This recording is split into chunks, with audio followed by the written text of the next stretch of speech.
आज दिनांक 3 मार्च. आजच्या प्रवचनाचा विषय प्रपंच जरुरी पुरताच करावा. पुष्कळ लोक जोडधंदा करतात, म्हणजे त्यांचा एक मुख्य धंदा असतो आणि त्याला मदत म्हणून दुसरा धंदा करतात. त्यांचे सर्व लक्ष मुख्य धंद्याकडे केंद्रित झालेले असते. म्हणजे जोडधंद्यामुळे जर मुख्य धंद्यात व्यत्यय येऊ लागला तर तो जोडधंदा जरुरीप्रमाणे बंदही करतात, किंवा नफा नुकसानीचा प्रसंग आला तर जोडधंद्यातल्या नफा नुकसानीकडे विशेष आस्थेने पाहत नाहीत. प्रत्येक माणसाने परमार्थ हा मुख्य धंदा ठेवून प्रपंच हा जोडधंदा म्हणून करावा, म्हणजे प्रपंचात होणाऱ्या लाभहानीचा परिणाम भगवंताच्या अनुसंधानावर होऊ देऊ नये.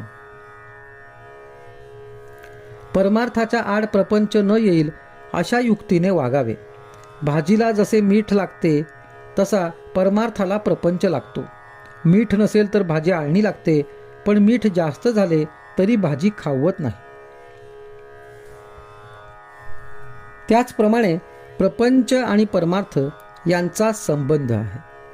काही लोकांना सवयीने मीठ जास्त लागते, तसे ज्यांना प्रपंचाची सवय झाली आहे त्यांना तो जास्त लागतो. त्यांची गोष्ट निराळी, पण ज्यांना प्रपंच नवीन सुरू करायचा आहे त्यांनी तरी तो बेतानेच करावा. भगवंत डोळ्यापुढे ठेवून वागावे. प्रपंचात व्यवहार जतन करावा खरा, पण प्रपंच हाच काही सर्वस्व नव्हे.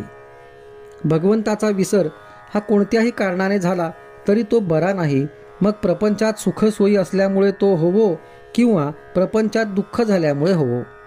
प्रत्येकाला प्रपंचाची अत्यंत जरुरी आहे, पण आपण त्याला वाजवीपेक्षा जास्त महत्त्व देतो आणि त्यामुळे सर्व बिघडते. प्रपंच पाहिजे आणि दुःख नको असे म्हणणे वेडेपणाचे आहे. मूल असेल तर ते कधीतरी आजारी पडायचेच.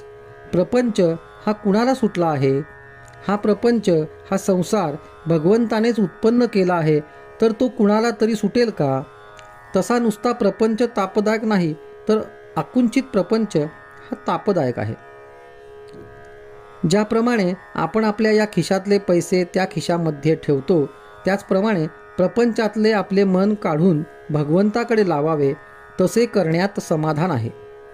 नवरा बायकोचे ध्येय एकच असेल तर त्यात प्रपंच सुखाचा होतो. जो मनुष्य हौसेने प्रपंच करील त्याला तो करायला 24 तासही पुरणार नाहीत, पण जो जरुरी पुरता प्रपंच करील त्याला 3-4 तास पुरतील.